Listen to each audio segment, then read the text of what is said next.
to another episode of Trainer Talk. And in today's episode, we have two special guests with us, James and Shanks from Body Factory in Pulau Tikus. Right, great place to do your workouts over there.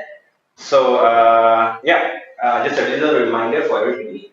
This is a show that we started to bring as much value as possible to all the trainers in Penang and hopefully in Malaysia as well. Right, so before we start, maybe a little introduction from you guys. Okay, right. Hi, I'm James. I'm the CEO and head personal trainer at Body Factory Gym. Yeah, what else am I saying?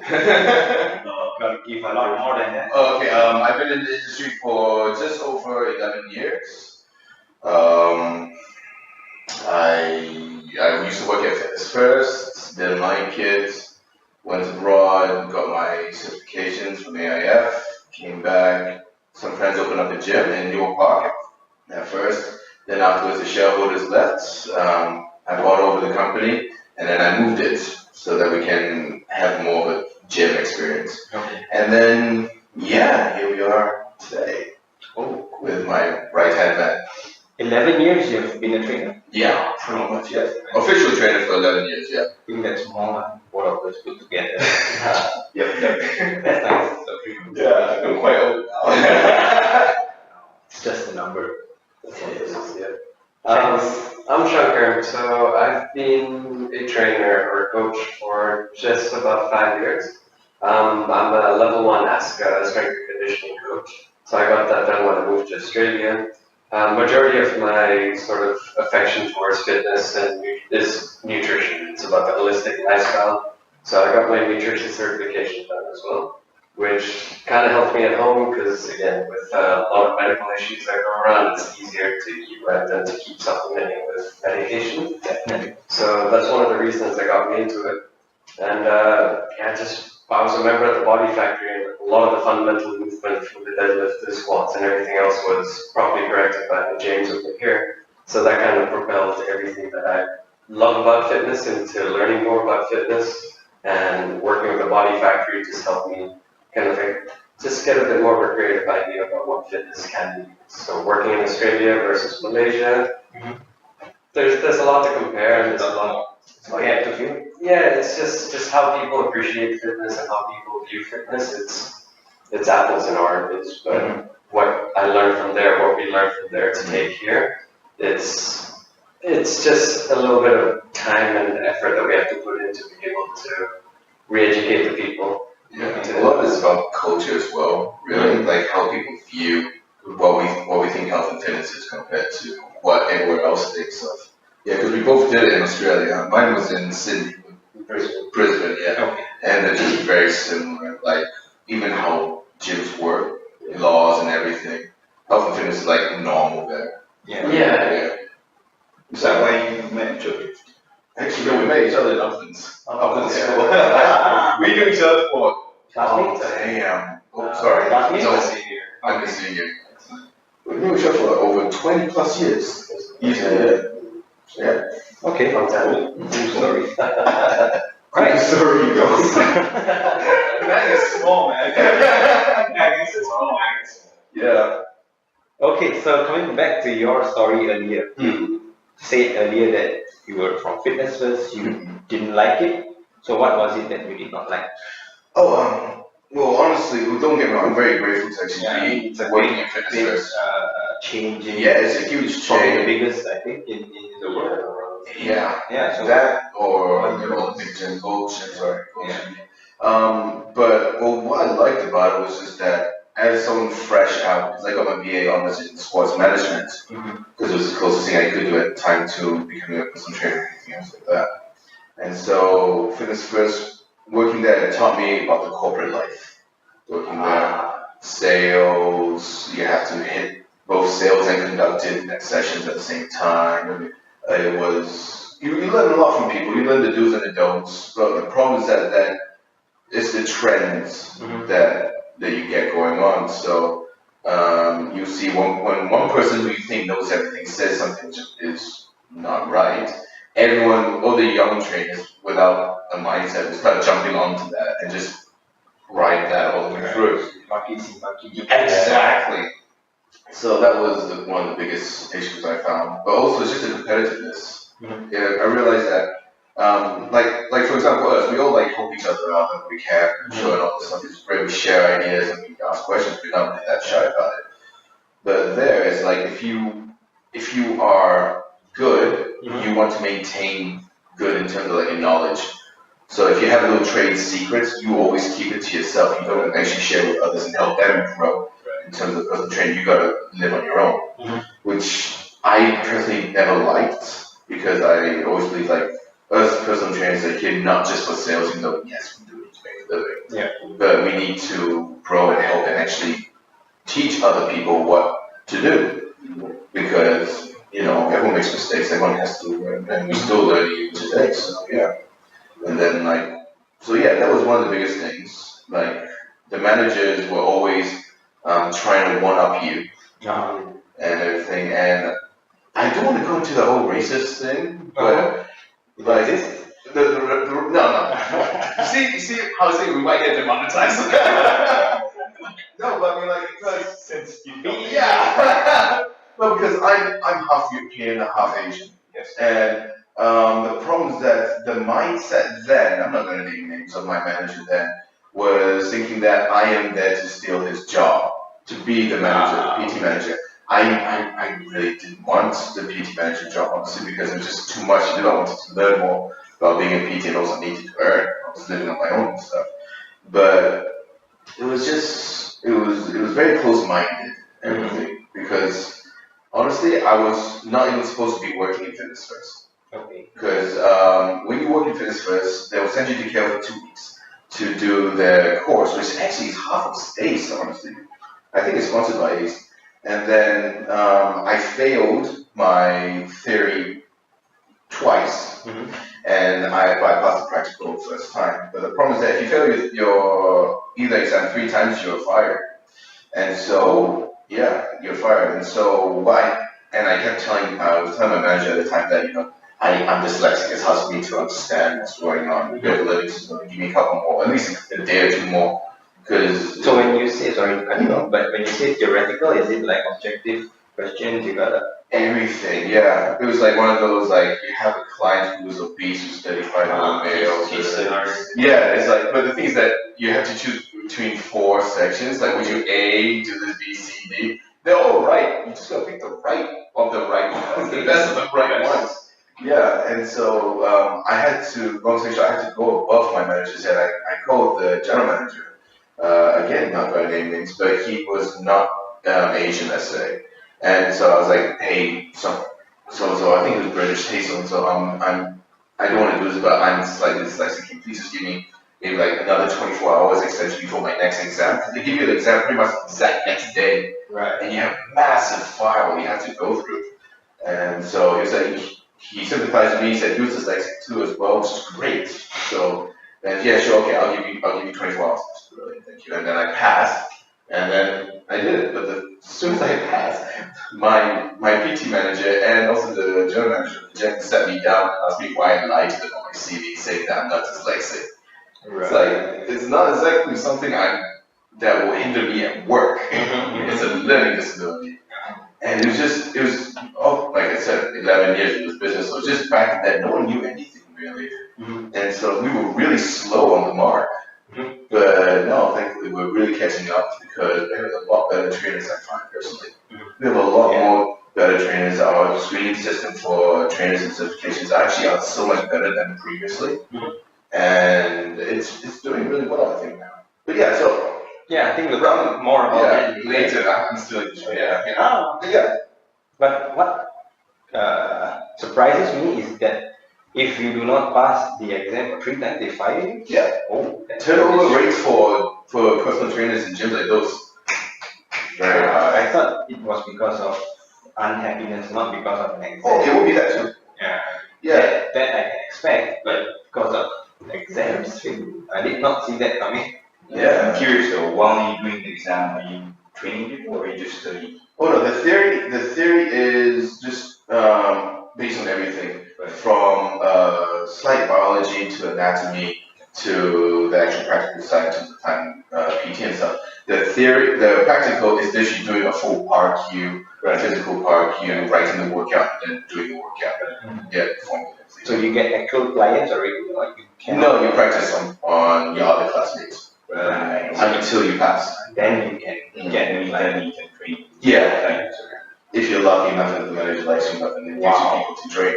Okay. That's another thing, but yeah. That's pretty strict because from the commercial gym we were from, there was nothing like this, no emphasis at all on education. It's just how much you can sell, how much you can train. Sales. Yeah. So that's something very new for me.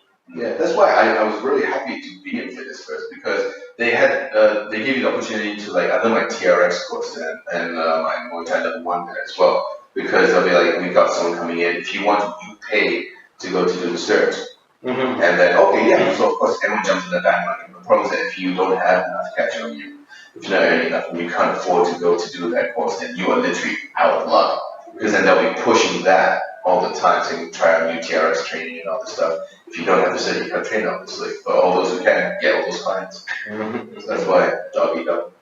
Interesting.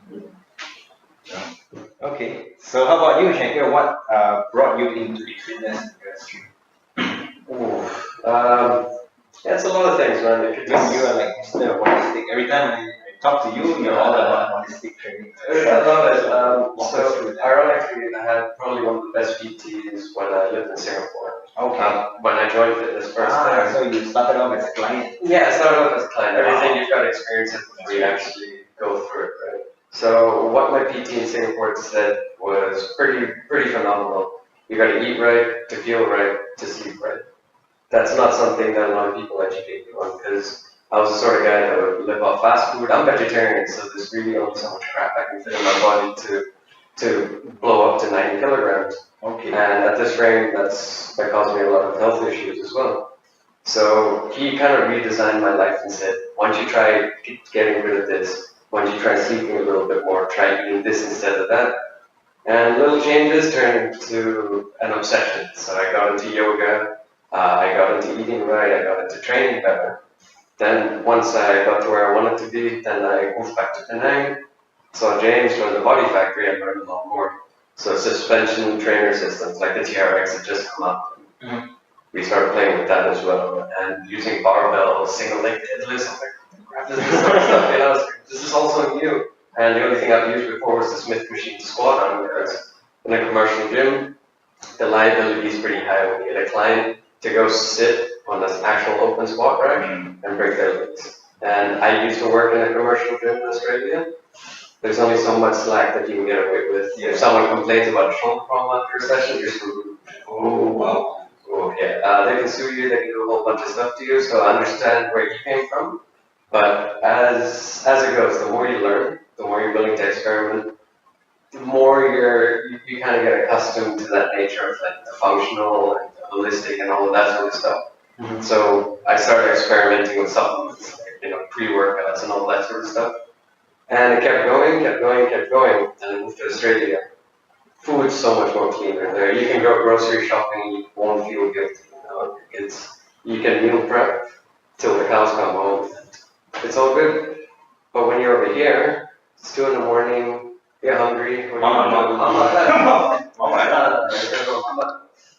Or over there, you can actually buy nuts, you can buy this, you can buy that. So the nature of just surveying your environment, keeping your environment fit, that just got the cogs running a little bit better as well. And it made me it excites me more just being able to live how it was or learn how it was to be a PT in Australia or a coach in Australia, because I did boxing, I did CrossFit, I did a whole bunch of stuff there, training army cadets, and it's fun, it's great fun. But the thing is, it just came down to how are you going to project yourself as someone who's going to be able to influence someone to sustain that. Over here, you're just someone that's going to, in most eyes, I'm not saying it's everyone, we're very lucky to have really loyal clients and very good clients that show progress. But to a lot of people, it's, okay, I have something I need to get done in 6 weeks. I want to lose fat. I want to get ripped. Let's get it done. There's no sustainability. In Australia, there's sustainability. I want to hire you because I don't want arthritis, I want this, I want to be able to reduce my blood sugar levels. It's like people are educated coming in, but we have to educate them and we have to make sure that they keep coming to us And to they learn more. Yeah, and we got sorry, Malaysians are very good excuses. Why did you show up today? My back pain, lad. Just wash my hair, lad. Just wash my hair. That's Okay, cool. I mean, we wake up really early and dedicate time to you. The least thing to do is respectful industry. So I think there's still a while to go with it, but there's a little bit more respect to the industry as opposed to what there was maybe 5 years ago. There's people saying that you can eat this, but you got to reward yourself to do that. You got to do that, but are you sure you want to do this for what you want to do? There's questions instead of here. Go online, Google, I want to get ripped. Download, do that, get hurt, never hit the gym. There are actually people for that. So that's what keeps me completely attuned to this industry. And the more people that I work with, the more people that I meet, it's good to be able to say, okay, we're not all great at everything, but if we put our minds together, we can release a little bit of something for everyone. So I think that's where Penang is pretty good for that sort of stuff. I see. I have to say, I find it really interesting how Australia kept coming up in our conversation. So I wonder if for both of you, is this where the standard is? Yeah, is this the benchmark? Are you trying to, with Body Factory, to get?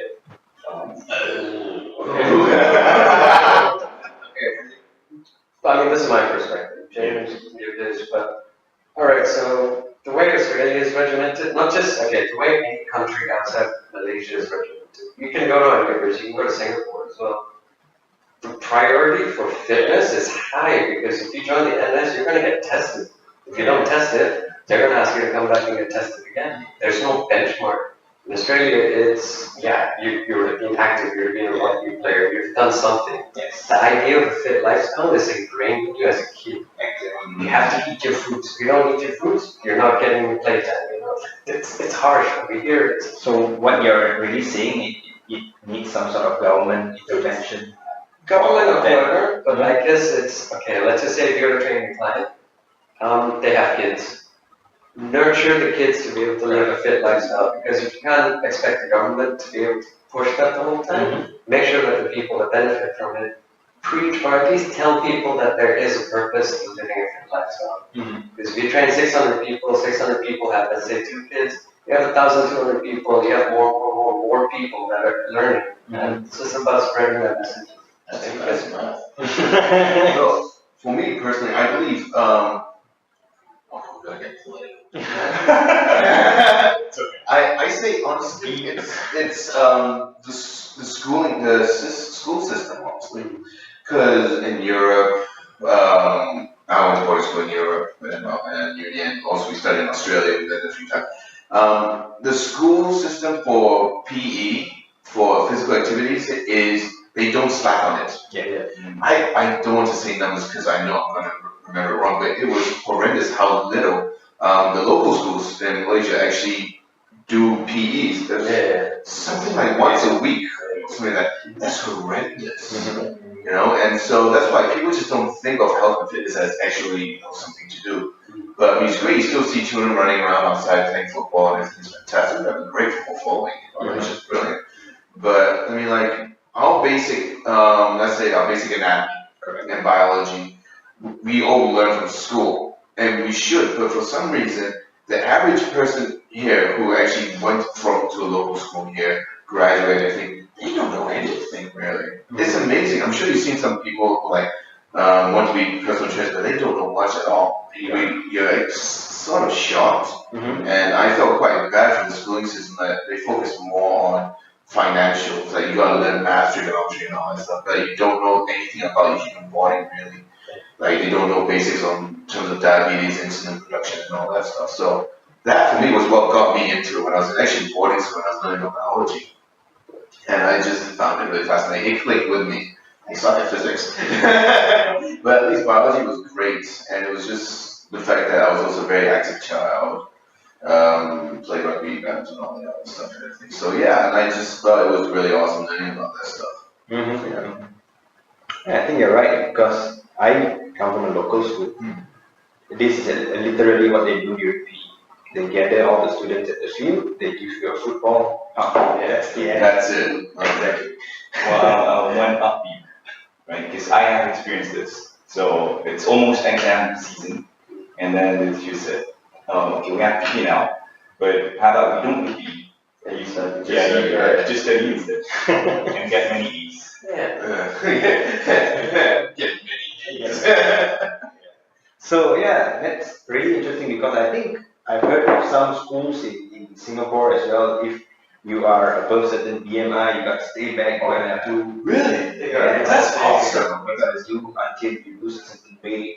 And even in Australia, if I'm not mistaken, during summer everyone has to do swimming, and during winter everyone has to play certain sport. I can't remember what was it. Rugby. Yeah, it's rugby. It's cold. So White all shorts. Australians know how to play these two sports. Yeah. You can ask any Australian sports, like what pre-season, what post-season conditioning at the age of 8, they'll tell you this is what I have to do, this is what we're trained to do, play rugby properly. And you're just sitting back going, crap, I don't know those words. Same in the UK. Yeah. Cricket during summer. Cricket, that's the one. Cricket. I found that boring. I'm sorry. I found it boring. Rugby during like near winter's time, and you have to wear really short shorts, and then the ground is frozen. So you get your skin ripped up, and it's awesome.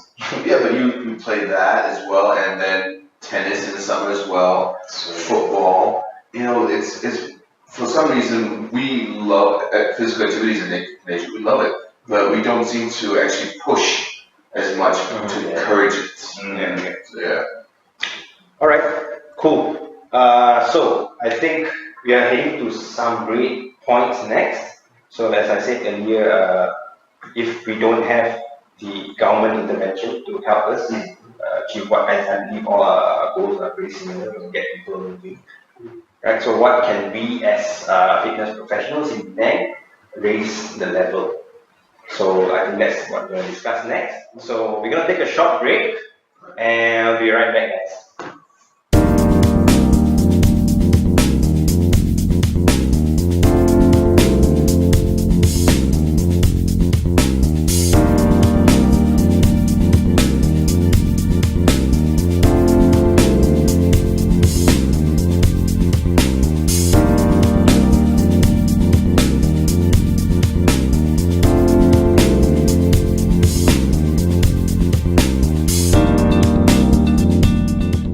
So welcome back. Good to see you again. And as discussed earlier, we'll now go into the industry. So we've got a question. I think this is something that's going to help a lot of people out there. Like, what does it take to bridge the gap that you guys mentioned earlier? Like between Malaysia and I don't want to name countries, but what can we do in the PD industry to improve? To encourage health and fitness knowledge, very much. Yeah. Whereas, Yeah. How who's listening right now? We don't mind. Come on, people to start knocking on the door. So maybe we can start with Penang. Like, how has it grown? Yeah. Ever since, and Well, I think honestly it's doing pretty well in Penang because I realize there's a few more parks being opened up now more, and the quality of the parks is definitely so much nicer. Yeah. And then like you drive around, you see people like playing with the kids, going for jogs. I think it's really awesome. But with Penang being pretty much like a tourist hotspot, it's not really people friendly in terms of like you can walk comfortably to places. I personally believe like if you just make it so that somehow it's easier for people to literally walk around, then you get more people literally walking, healthy fitness life and all that stuff, jogging, and then you get those like rented bicycles, right? I see people use that. I think those are awesome. That's great, but it is scary watching them like go on the road and almost being hit by tour buses everywhere. So I think personally, like creating an environment where you don't have to always just drive a car. Like in Plauticos, my gym is literally like 5 minutes or less actually to my apartment and to anywhere else I have to go really. But I don't dare ride a bicycle just because I don't trust the people on the road. no way. But if I know like there's an actual like lane or people follow the rules and stuff for bicycle lanes, I would totally go on it. I would. I mean, nothing much. You see a bicycle lane that stops literally halfway because there's a tree in the middle. I mean, save the tree, don't cut the tree down, but they don't put anything around it. And you just see every other guy on the motorbike using that lane instead. And all this is like, what's the point of this? So that's what you got. I mean, I agree with that. Like resources, in terms of what PTs can do, is just keeping everyone accountable for what they actually want in terms of fitness, right? Like, cultivating a lifestyle doesn't mean you have to have six-pack abs and look like Thor. You just have to be able to enjoy your nasi lemak, enjoy this, enjoy that. And like James said, you have all these avenues. You got parks that are being opened up, and you got boot camp sessions. You got there's open days happening everywhere in every single gym. What's stopping someone from saying, "Hey, I want to try it, so I can at least eat a pizza right after"? If there's a reward kind of mentality, what coaches and trainers can do, and this is something I try to enforce whenever I can, is what do you like to eat? And again, everything kind of comes back to food, because the heart of Penang stomach is food led. So if you want to enjoy your nasi lemak, this is what you have to do to enjoy it. And if they have a reward system like that, I think it just gets people to, it just coaxes people to do a little bit more. And longevity, the programs. yeah, that's it. Like you can, it promotes healthier aging, and the whole process gets a little bit more elongated. But you can still enjoy the foods that you love. You can still enjoy the things that you want. Like I've got a client who just wants to be able to literally be able to get on his knees and pray in a mosque. He can't. He's got a fused spine, but that's all he wants to do. He's a devout Muslim, but all he wants to do is just pray.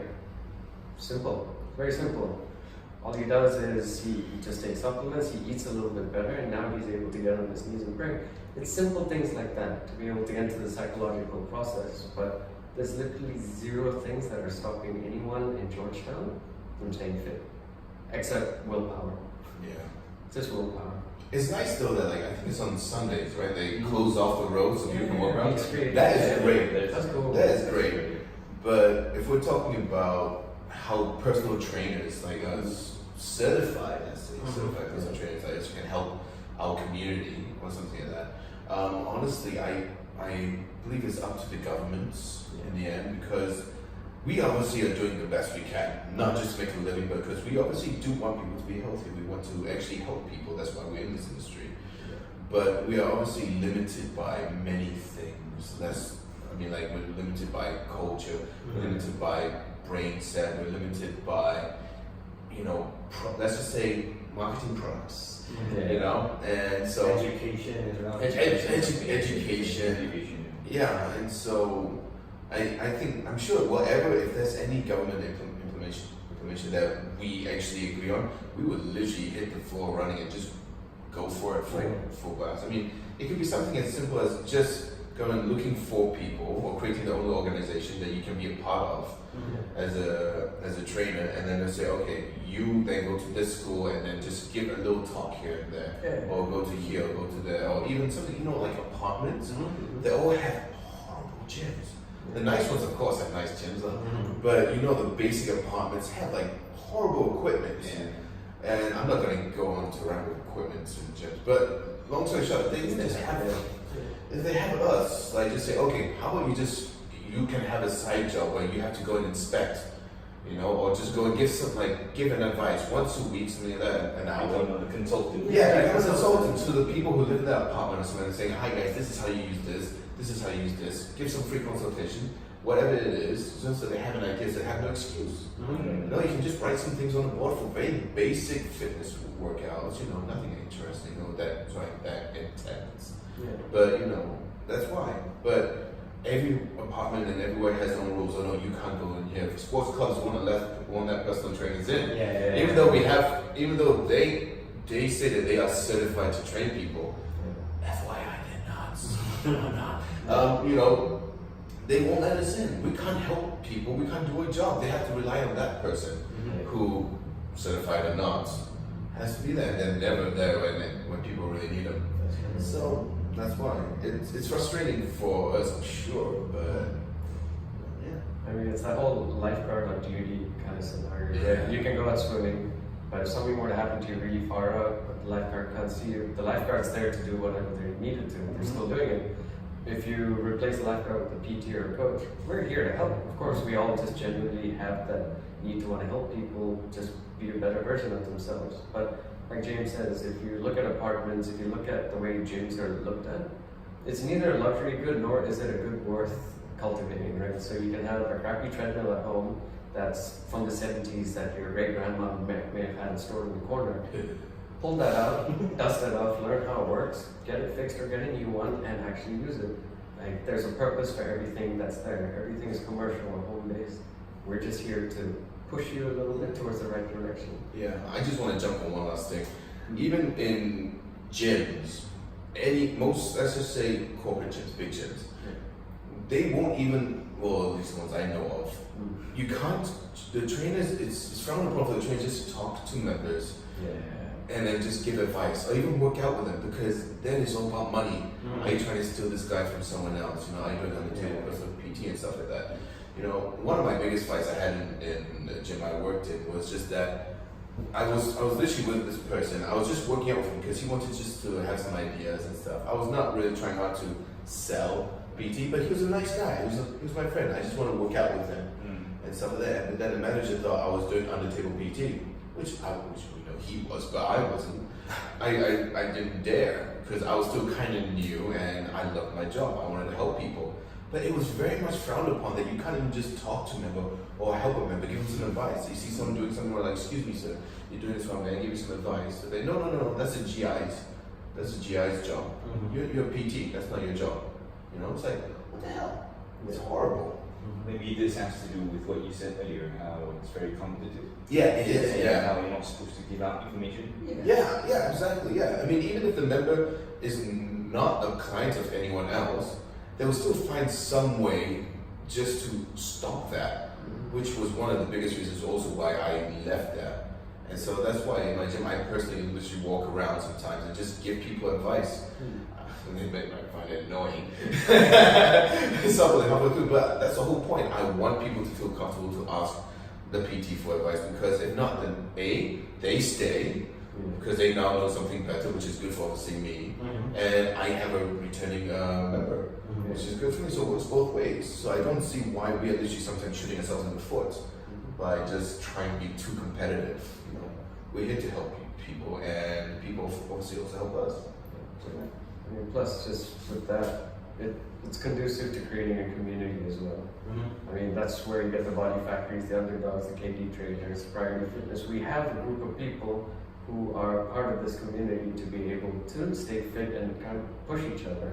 You have powerlifters, weightlifters, crossfitters. Doesn't matter what you're doing, but if person A and person B aren't working out at the same time, person A is going to ask where person B is and say, hey, get your butt to the gym. You're not missing a workout. That's where communities start. That's how we can cultivate it. We just have to be there, man. We just got to tell them, hey, do this, do it properly, and make sure that you do it properly 100 more times, as opposed to do it once, break your back, and never come back. That's just the general basis of it. Creating a conducive community by providing knowledge. Yeah, it's like if we don't know something, like I'm not an ollie lifter, but he is.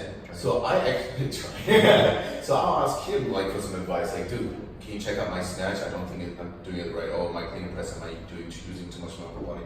Stuff like that. And that's how it works with our community, some of you guys might be powerlifters, and if I want to start competing in the NBA or something, I'll be like, hey guys, can you look at my form, just give me an idea if I'm doing it right or not. And if we find out that it doesn't work out, like somehow I'm not getting it, I can always hire you. I personally hired a coach for my powerlifting because obviously I knew the basics, but I wasn't that quite sure in terms of specific techniques and training styles, because that was not what I would like to say I'm good at. So I hired someone and he was amazing. It was Zin, right? Zin, I spoke to him yeah. too long ago. Yeah, so I hired him. It was amazing. I learned a lot from him. It was great. And yeah, I competed. I hit my PVs, which I wanted to, which was great. And yeah, from then on, now I know how I can train myself a little bit better in that. And I actually do hope to be using it again later on in the year if I actually get better. So many injuries right now. Yeah. Yeah, that's good. I think that's how the industry should be. Yeah. I want to add one thing. Yeah. I find the things that you're saying about clients and their goals, going beyond the six packs, abs, and all this. Yeah. I find myself going in this direction more and more. Like nowadays, I enjoy training clients whose goals are like to be able to carry my son, Yeah. or to be able to just run outside. That's functional. I love this. Yeah. That's the best, right? Because then they'll send you a picture, look, I can finally go to walk with my son or something. It's Exactly. like, yes! Exactly. That is why we are PTs, right? Exactly. Yeah. And also what I discovered, how I've changed along the way. So in the beginning I was very like technical, like this muscle side, this and that, this muscle, that muscle, blah, blah, blah, this technique, that technique. But now I realize I think PTs can help clients and people out there more by demystifying exercises. Yeah. Instead of saying, this crazy squat thing, you say, it's like sitting in your chair and lifting back up. Yeah. It's Functional training is really getting there. And then your clients, maybe he or she will go out and talk to his or her friends and say, oh, actually, it's quite easy. You do this, you do that. Then precisely. you have this domino effect going on. Yeah. I mean, that's what you had Greg Glassman, the CEO of CrossFit. He's just went ahead and said, let me take everything down. You can do everything with just a jug of water. You can Or do even one the shopping shower. bag as well. Yeah, the shopping bags. It's Yeah. like, again, it's actually zero excuse. You can do it. Just don't if you're scared to come to the gym, do it at home. Yeah, Sit on a chair, stand up 10 times. Yeah, that was amazing. Yeah, when you saw that, I still subscribe to YouTube, just checking out little things they have. Just the couch workouts alone are awesome. They're pretty intense. Yeah. So, okay, great insight. So maybe just a quick 1 minute on how you guys think where Penang is going in terms of fitness in about 5 to 10 years time. Where do you think that? Really? Really? Okay. All right. Well, first of all, I think it's going to go very well. I think it's going fantastically well. All of us, I believe that all of us, small, I don't like to call us startup gyms, but passionate gym, yeah, because we actually want to do this, and I think it's going in a fantastic direction right now. My gym honestly was supposed to be just for the average Joe. I didn't care who came. But now I realize with the style of gym I am, and as well as also like Jagged as well, and Priority Fitness, we're getting a lot more people into like specific like powerlifting, lifting, crossfitting, and stuff like that. Same thing with the underdogs. But also, people are not afraid just to not do a normal workout, and they're learning more and more online. And so, which is great, so it's making people feel a lot more comfortable to actually join our smaller gyms. And they like it, which is great for us, obviously. But also, I find that a lot more people are jogging outside now. People are becoming a lot more health conscious, which is great. Yeah. That was as fast as I could. 1 minute. In a nutshell, that's just pretty much it. Like, there's going to be more avenues for exploration, and in the next 5 to 10 years, you never know. There could be one major gym, one massive just clientele of coaches and PTs with so much experience that could be governing the general state of fitness in Penang. But that would be hopeful. That'd be the best thing to happen. But if I'm being realistic, I think, like James said, there's access to education. Everyone's got Facebook, everyone's got YouTube, right? Much. Just read. They're going to read and find out and ask more questions. Makes our job easier. Okay. YouTube. Alright, so I think I definitely say that I believe it's really up to people like us, the ones with passion, who already have the knowledge, but using it to help people out there, it's really, we cannot depend on the government for them to take action. We cannot depend on this, right? It's really up to people like us in the end. So yeah, we need more quality, high quality trainers out there in there, definitely. Yeah, and I just want to say that, thanks to Katie Trends for like getting us in here and to talk about this. Oh no, it's not Nice. end yet. Oh. Keep it. I was going To be continued. No. Right, so Shankar was saying like education, the accessibility is so everyone can access to YouTube, Google, right? But I think there's a downside to this as well. It's where people who have tried their own exercises, they got some results, and then you have this emerging pool of online trainers, self-proclaimed trainers, I can get you to this. The to IT this, models, it's the IT Instagram models, right? Yeah. So this is gonna also affect the industry in a way where people like us will have to do double education. That's it, yeah, re-educate. Re-educate. Yeah. So what do you guys think about that? You can go first. Like certified PTs, people are really passionate, and versus online Instagram. Okay, right. So just like I said before, everyone's easily influenceable. So if you're someone that's just starting up, wanting to go to the gym, and you just happen to watch someone on the big screen that's ripped, you want to get there. You won't care how you're going to get there, but you're going to find out how that person went ahead and got there. Google XYZ celebrity, boom. Don't forget that they have $1 million. All that's in the hindsight that they have people that are pretty much molding them to where they are. And they'll be an online celebrity versus someone who's literally studied, who knows their anatomy inside out, who have a niche in what they can train and deliver, certified professional trainers. They're the ones that get left behind. Again, I'm very grateful that there are people up there that can be a poster child for fitness, but I'm also very dissatisfied at the fact that people that are the poster childs don't tell people that it costs this much money. I've had a nutritionist on board, I had a PT on board, and I get paid a couple $1 million to look like this. You know, so that's the re-education part. People are gonna come and say, hey, why am I not ripped? Because this person had this, and this. How are you eat? How are you eating? How are you sleeping? How are you doing that? Where's your incentive?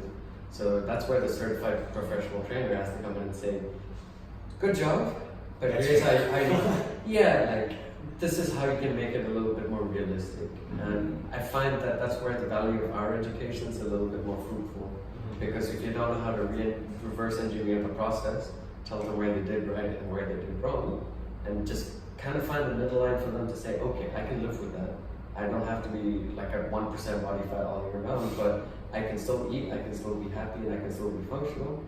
That's what makes us better. So in a way, good job for the people that are poster childs, but just don't be douchey about advertising supplements at the same time, because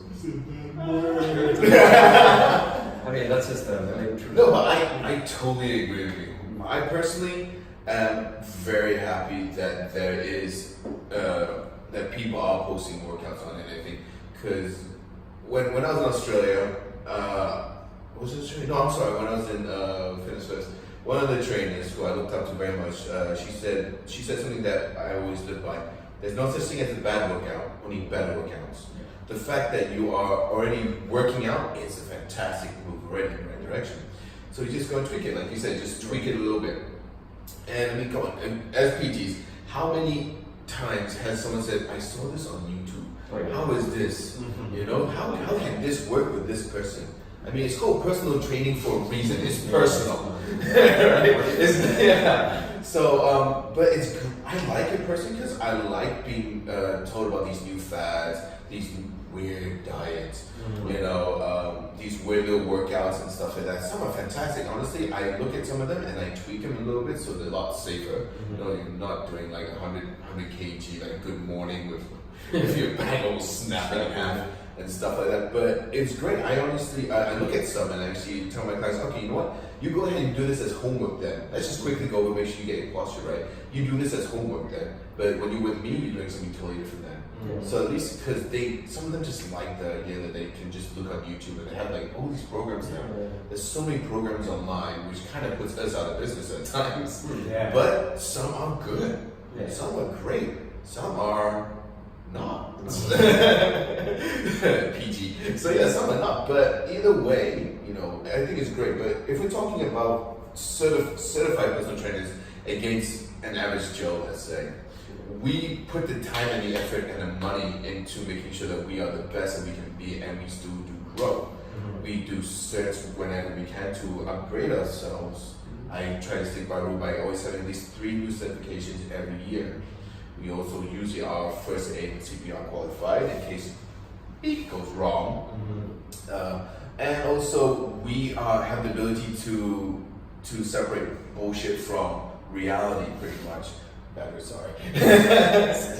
Yeah, and so I mean, but I believe a great certified personal trainer has the ability to say, actually, I don't know, let me look it up. And they have the ability to look it up in the right manner. They know who to listen to. They know who has PhDs, MDs, who actually knows that stuff, and not just anyone on YouTube or Wikipedia just giving you an answer. So I think that's one of the biggest differences, of a person who is certified compared to someone who has just saying that I work out, therefore I know stuff. Yeah. And of course, like experience trumps experience, like 10 years of bodybuilding without a certification trumps someone who studied about bodybuilding. But again, that's them. They can work out that way to live that lifestyle. We, through that certification process, we know what it takes to live that lifestyle, and therefore we just have to tell people, hey, that person did it for themselves. Just like James said, like it's finding that middle line and finding the YouTube trainers and the YouTube educated, like the people, like the YouTube students, to come try and defy the fact that they can't do something. Implore them to try. They're still doing something. Right? I want to say that I have actually seen a fair share of clients who hurt themselves doing following exercises they see on YouTube. Oh, how is it not to laugh? Yeah, seriously, you see that? Like some people try to do like a weird, like try to do a military press, but with their legs upside and falling over, smacking stuff. It's funny. But yeah, just in case, if some of you are doing this, watching YouTube and learning exercising through YouTube, I say, go find a PT first, learn the basics. Once you have the basics, then why not? I mean, you will be able to differentiate what's good and what's bad on YouTube, and you'll be able to follow good ones properly. That's not right. yourself. Or at least do your research properly. I mean, I'm like when clients study this, I bet your first question is, okay, do you know what the point of this exercise is? What muscles are supposed to hit on? Yes. Did you feel that being worked on? No, actually. Well, then there you go. You know, that's why.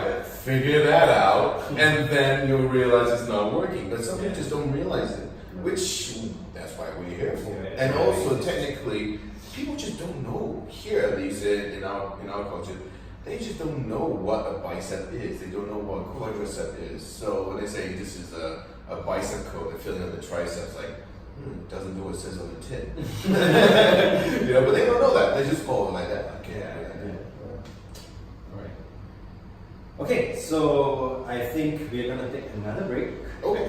And we'll be back with some interesting questions from people at home. Right? Stay tuned. Any questions? Big guys in here.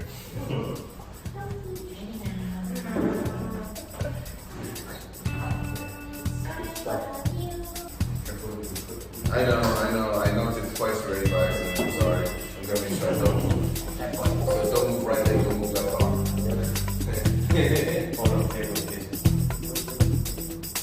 Microphone!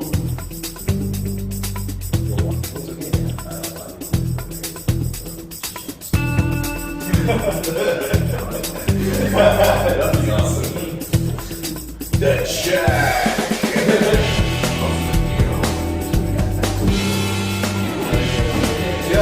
Chill.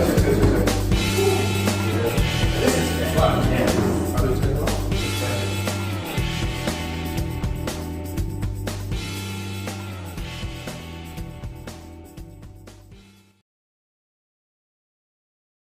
Okay, so welcome back, guys, and now we're gonna start off with the Q&A. So I'll start off with the first question we have. Nizam, we're gonna start with the first question. Okay, right. So the first question is there an age limit? How young is young if you want to become a personal trainer?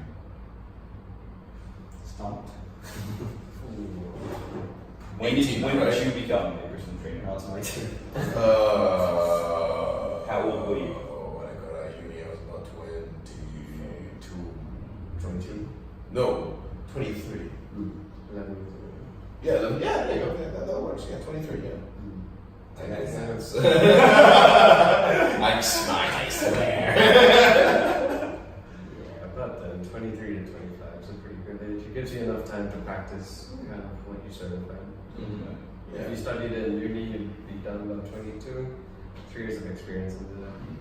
industry. I mean, if you want to be like a successful, you have your niche as a personal trainer. But yeah, 22, 23 is pretty Yeah, good. you guys are awesome. I mean, like, honestly, if they got the passion as young as 10, even, that's awesome. But just make sure that they know what's going on. Yeah, That's the right thing. Yeah. But legally, to start working, I guess you can do it as young as 18. Honestly, 18. Yeah. I know some trainers who actually start when they're like 16 or 18, so because they're like county level athletes, be it badminton, rugby, or something like that. They have like some massive injury, and so they can't obviously play anymore. But they really loved it, and so they got into the sport and everything.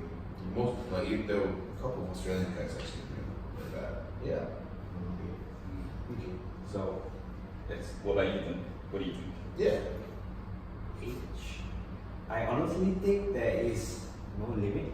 We can, I think the limit here is the legal age to start working. Yeah. But I think what's more important is to have the mentality that you are actually dealing with somebody's life. So having that maturity is you need that before becoming a trainer. So it's not the age, the number of your how many years you have lived in the world, but if you can grasp that concept that you're actually dealing with a human life in your hands, and when you're ready to take that responsibility, then that's when you start, I guess. Actually, can I switch something up and ask you guys a question? Sure. Yeah. You want to be spontaneous, right? Let's Steve on his turn. Right? Yeah. Okay. What do you guys think is a trait that a personal trainer should have? A trait. It could be emotional, it could be physical, whatever. A trait. We did this before. You did that? Yeah. Oh, No, but it's still good. I should watch more podcasts. Sorry, I thought it was one of It's okay, it's good. I'll go then. I would say you have to be, number one, you have to be people oriented, and you need to have a lot of empathy. If it's all just you checking your biceps in the mirror, then probably this is not for you. Honestly, I think most trainers, if you put a mirror in front of them, they won't push themselves. I mean, I get called out. I'll be training client and they're like, what are you looking at? The shirt is a little bit off today. Empathy. I totally agree with you. Empathy, I do believe, is one of the key points. Yeah, that's awesome. What would you make? Trait. Okay, I think he stole my answer, so I have to change. I think that's the answer. That is actually the answer. Yeah. But it's okay, let's pick another one. I think I would go with, I did an episode with JC, 3 I think. I said, or she said self-awareness. I think that's one that's huge as well. Absolutely, yeah. Like, this is a profession where you understand that it's never gonna be about you. It's always about the other person, right? And if you can live with that, and that's what you're happy doing for the rest of your life, servicing someone else, then I think, that's the right job for you, being a trainer. Yeah, that's awesome, yeah. Nice. Not prepared. It's not scripted, I swear. Shankar? Ooh, trade. Oh man, you guys nail like the best. That's why I'm kind of hoping I don't have to answer. Oh man, just confidence, man. I mean, it ties in to what both of you said. If you can't successfully, if you can't successfully exhibit what you know, then what's the point in you doing it? Like, it's not about you, definitely. But if someone's gonna say, hey, I'm gonna pay you money, have some business, I want you to get me in the best shape of my life, it becomes physical. And if they don't get it, or if they do get it, it becomes emotional. You're dealing with 3 different things, and you have to be confident enough to deliver on all 3. So you just gotta know your. Is this like a matter of practicing what you preach? Yeah, I mean, if you can recite the whole textbook, that's good for you. But you don't deserve to be training people. You deserve to be writing textbooks. You deserve to take what's good from that textbook, turn it to your own, and tell someone. Because you can't be the best at everything in fitness, but you can be confident in what you're going to deliver. And people are going to thank you and know you for that. So, confidence. Me. Obviously, we all wanted to say empathy, right? That's like the key word. I would say patience. To have patience, because we all have that one client that's flaky, right? We all have that one friend that just keeps thinking he's better than you. You know, you gotta have patience for this kind of line of work because you're dealing with people here. Not everyone's the same. Not everyone's gonna understand how much effort you put into that programming or this, that, and the other. So yeah, I would say patience. Good. I was thinking about that all the time. It's like, what should I say? Okay, so next question is, alright, this question is, I think we kind of answered this. It's what does a Malaysian trainer need to be a PT in Malaysia? Ooh, actually, that's kind of a good one. It's a good one? Yeah. Okay, then we'll do that then. What does a personal trainer need to be a personal trainer in Malaysia? Okay, as in like the procedure. The question is just like that. Okay. You want to go first? Or? Yeah, okay. No, you Oh. I have something that Okay, well, first I would say don't be like me. Learn more than one language. that would be the first thing I'll say. Being at least bilingual, trilingual would be better. But yeah, I can't train as many people as I'd like to just because I can only really speak English. I can sort of understand Hokkien and Malay, but for me to be able to explain more than I need to, because you got it, obviously, you can't. For me, honestly, I just found that in Malaysia, the only place you can learn how to be actually certified by proper body and all that stuff is fit. Yeah, I just really wish there was one in Penang so we don't have to keep going over there. But yeah, you can do a lot of things online now, though. But I personally like the hands-on experience. Yeah. And last thing is to understand the culture. You gotta understand the culture. There's no way you can get like during right now during Ramadan you tell someone, okay, you gotta be working out here, here, here, and here, and like no, what's up, man? No, what is that gonna happen? You gotta be able to be prepared and know what lifestyle is gonna be happening. Like Chinese New Year, how many people do you get like a week before Chinese New Year? You get everything from I want to lose 10 kilos in a week. Why? Because 20 years ago I lost 10 kilos and I look like this, and I was like, that's not how it works. But yeah, That's good. you took culture. All the best ones. I gave you the chance. Okay, well, it's a bit of an airy one, but you just gotta have a direction. I mean, if you again, like we spoke about before, there's a movement in sports. We have a lot of influential athletes in Penang. We've got Nicole David, we've got Lee Chung Wei, a plethora of sports that go on. So if you're going to be a personal trainer, again, speaking about confidence and everything else, what do you ultimately want your clients, what do you ultimately want yourself to be good at approaching? Like, do you want to approach things from an athletic manner? Do you want to just be isolated to being in a gym? There's got to be a direction, right? So do you want to be functional? Do you want to be multifaceted? A lot of people are under the assumption that if you're a PT, you're stuck with just Smith machines, leg extensions, and leg presses. That's kind of that. But if you look beyond it, what did those serve a purpose for? Is there an athletic purpose or anything else? So if you think outside the box a little bit to what you're comfortable training for, I think that's what will kind of add on. That'll be the best advantage to your certification. Nice. That's right. Nice. Yeah. That's really I nice. got that. You got no Shanks for the win. You want to take this? Yeah, you took the best one. Culture. Yeah. I think culture is the main thing. Language as well, that's true. But culture, like,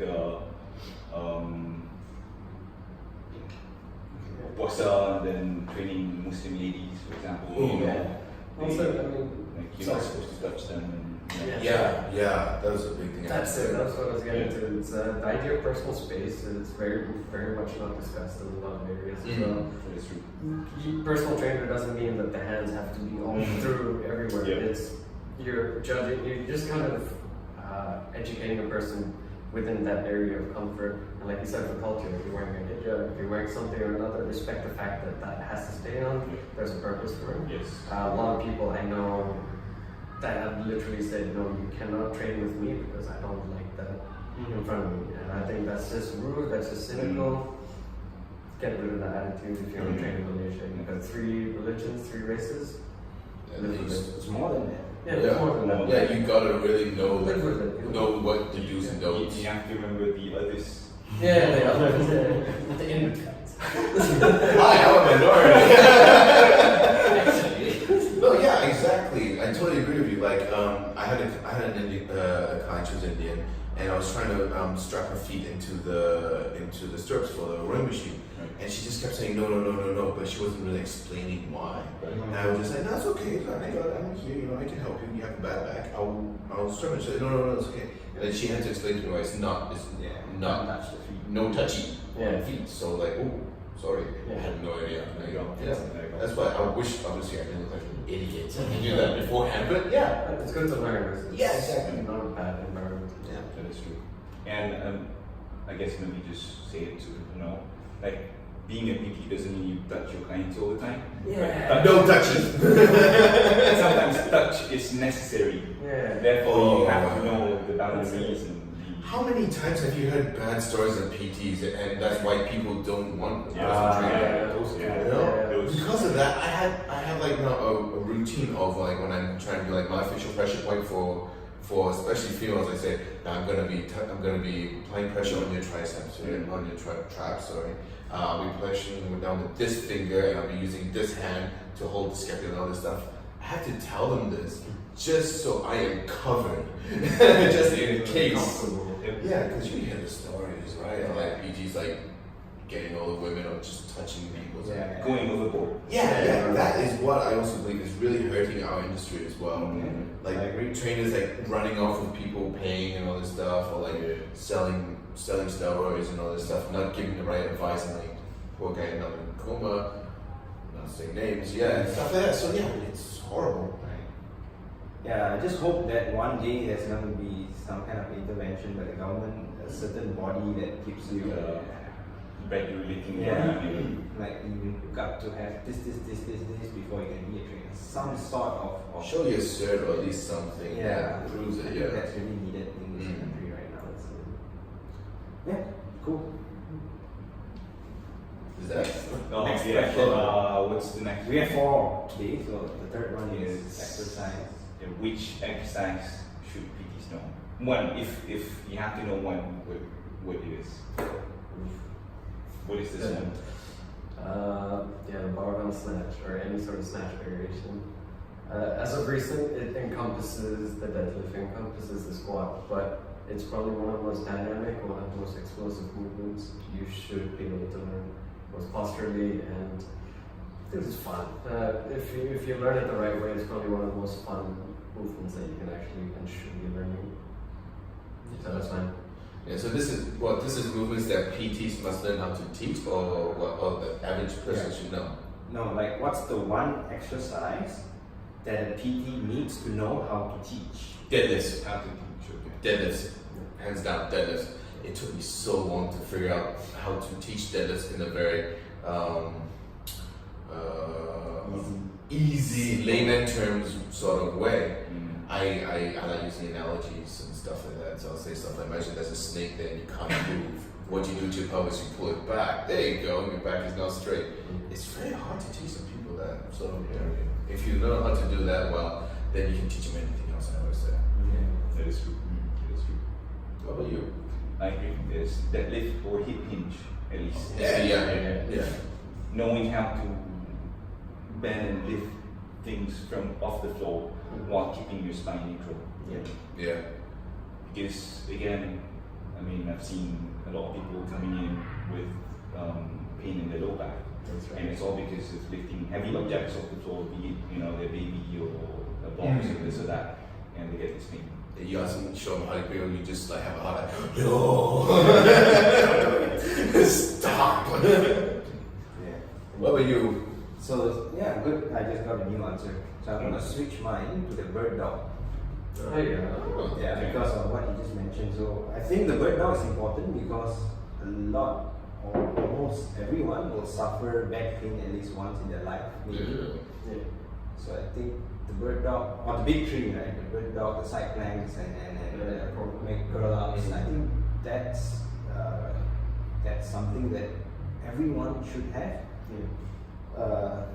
So back pain is a little bit, because if you have suffered back pain before, you know how bad it is, right? It's terrible. Yeah, so if a trainer can pass that down to people they care about or clients, I think it's gonna make. Yeah, I think a good PT is one that had many injuries and Never. you're not a PT unless you learn you had an injury, like, oh crap, what do I do now? Empathy level is. Yeah, I have back pain, I get you, no worries. Okay, cool.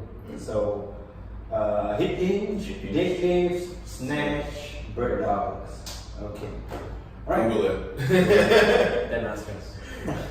Ask him actually. Alright, since we're on the topic of Google, so one fitness professional that trainers should follow on social media, or one fitness expert that every trainer should know. Nice segue. That was a good segue. Are we doing this in order or what? Anyone can start. I personally, I like the website bodybuilding.com. Okay. I like that website. They have so many credited people on there. You can find everything. It's great. But if we're talking about athletes or people who are known in the fitness industry that we are sort of like, that we like or we look up to, I go with Eddie Hall. Wow. Eddie He's Hall. retired, right? Yeah, he retired last year after he won. And he also set the world record for the heaviest deadlift as well, right? Yeah. But I liked his level-headedness. I liked how he, like, if you watch that Netflix series Born Strong, not the series, but the documentary, he mentioned that once he got to his goals, he would stop. Because he knows it's not healthy being a strong man, being 6'2", nearly 200, being over 200 kilos. It's like, that's insane. Now, he knows it's not right. And I like the level-headedness and the fact that he kept his word. He went all out. He achieved everything he did, and he's looking fantastic now. But he's still also working out with Brian Shaw as well on YouTube and all this stuff. So he's awesome. I think he's an amazing guy. Yeah, that's me. Alright, so this guy, podcast galore, Jason Khalifa, is probably one of the funniest people that you can get inspired from in terms of fitness. The AMRAP Mentality is a podcast I stumbled upon just because I love listening to podcasts, and I just typed AMRAP, and when his name came up, I thought, cool. Again, similar to Eddie Hall, this guy's just got a level head, but if you were to see him competing in the CrossFit Games when he won in the 2008 Games, if I'm not mistaken, massive fella, just deadlifting, doing the clean ladders, all of that sort of stuff. You're thinking, how can a big chunky fella like that move? But when you get into his head, his thought process is very simple. I'm not better than you. I started in exactly where you started. And he's such a successful entrepreneur with NorCal CrossFit and all these other boxes that he works with. I think he's just a really genuine person. Like, everyone should aspire, especially if you're a PT, to think, to have the business mindset that Jason Khalifa has. I mean, the idea of an AMRAP mentality is you have this much time, what can you get done in that time as well? I think that's very crucial, because stop wasting time. Just do it. Just do it. So yeah, that's him. I can talk about him for ages. He's absolutely fantastic, but just look up Jason Khalifa. Yeah, I totally agree, man. He wasn't, like, he realized that his worst con was that his cardio was horrible, right? Horrible, Yeah, and so he actually spent like almost a whole season just trying to get better at that, right? Yeah, and then that's why they said, was it, I think 2008 you said, yeah, he looked shredded. He was totally different as well. What was it, the Bear, right? They called him the Bear, North Cal. Yeah, That's what Bear. Okay, you guys? Alright, I would say full KD trainer. Look at this. Oh, plug in. Oh, yeah, we should say that. My favorite trainer is Shankar Lakshmi Narayan. Gym. Nice, right? Okay, that's cool. Okay, so alright, I guess that's it. Okay. We really enjoyed having you guys over, right? Yeah, thanks for having us. Thank you. Real pleasure. I genuinely enjoyed the conversation we had today. It's so nice to finally talk gym with people. I want to talk about it. Yeah, we should do this again sometime. Huh? Yeah, man. Sure. Come off to our place. Come off to our place. Sure. So before we sign off, maybe you can let people at home know about. It's great if you guys are looking for a great gym in the Pulau Tikus area, Body Factory. Address? Number 9 Lintang Burma. Yeah. Number 9 Lintang Burma, Pulau Tikus 10250. Find us out on Instagram at Body Factory Penang. Penang? Body Factory Penang. Yeah, that one. I swear I'm the owner. Okay, bodyfactorypg.com is the website. Yeah. Google us if you find a really cool logo that's black with a Penang bridge on it. It's us, most likely. Yeah. There is another Body Factory gym actually in KL. Okay. We have no affiliations with that. We had no idea they existed. I didn't even make the name. I just fell into the company. Right. Yeah. Okay. Yeah. Alright guys, thank you so much Kitty Trainers for having us. We really appreciate it. Next time you guys can come to our place. Sure. Alright, and yeah, keep up the fantastic work. We love the fact that you're getting people together to talk about this. We really like it. You did it before we did, so we're not gonna do it anymore. So we're gonna come on here and you better have us. Bring pizza. Oh, that's Alright, thank you once again. Goodbye. Bye.